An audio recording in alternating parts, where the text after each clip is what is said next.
Valsts robežsardzes dienesta darbu papildina 40 jaunie robežsargi, kuri šogad absolvēja Valsts robežsardzes koledžu. Aizdītajā semestrī pirmā līmeņa profesionālās augstākās izglītības studiju programma robežsardze sekmīgi apguva un Valsts robežsardzes jaunākā virsnieka kvalifikācija ieguva 22 pilna laika un 18 nepilna laika studējošie. Gods kalpot Latviju!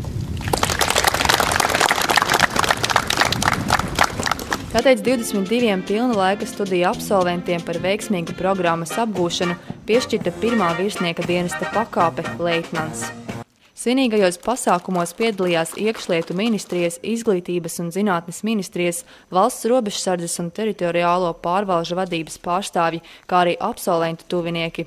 Valsts robežsardzes koledžas absolventi pēc izlaiduma turpinās dienestu Valsts robežsardzes Viļakas, Ludzas, Daugavpils, Rīgas, Ventspils teritoriālajās pārvaldēs vai arī aviācijas pārvaldē vai robežsardzes koledžā.